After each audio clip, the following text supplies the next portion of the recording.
I first started exploring Anthony Braxton's music when I was at the UW in Seattle in the 1990s. I was in my mid-20s, and I found I lacked what I guess I'd call at the time, would have called at the time, the discipline to get opened up to Braxton's Tri-Axium writings and his music. But it's really not the right word. Too often there's a stoic, sober, worker bee, diligence, joylessness to the term discipline. And what I later discovered was I lacked the ability to listen patiently with some joy, with some optimism. Though I was surrounded by people pointing out that listening was my strong suit, I had so much room to grow. And I guess I'll relate what I'm saying to jobs. When you start a new job, you can't learn everything the first day. You sure can't find out everything you need to know in an employee handbook. You need to acclimate, you need to soak, you need to steep in your environment. And my 25-year-old self saw steeping in my environment as unproductive, and that if I wasn't smart enough to get it the first time, I wasn't smart enough to get it at all. So I gave up. I dropped Braxton's music and writing.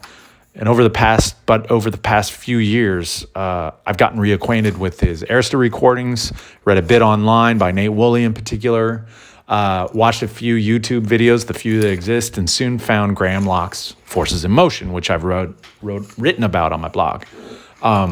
Reading that book feels like I'm spending 3 weeks with Braxton and his band in dialogue. It's a great book and was the right way to entice me to steep in it for a while. So now, as you can see here, I've taken the plunge. I ordered a fresh set of Tri-Axium writings and composition notes from Frog Peak Music, and I'm going to journal on my website, on my blog, as I go through. Like anything that's challenging to listen to or to read for the first time, I'm going to read through what I don't necessarily comprehend at first, and this is my thesis here, I'm going to soak in the text by continuing through to what I can grasp.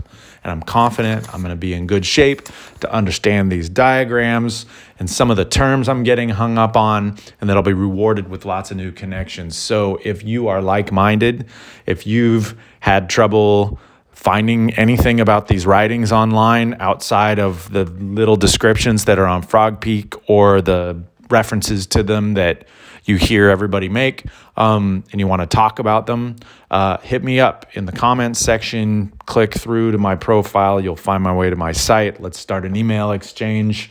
I'd love to talk to anyone who's interested. Peace, good luck, and forward. Thanks.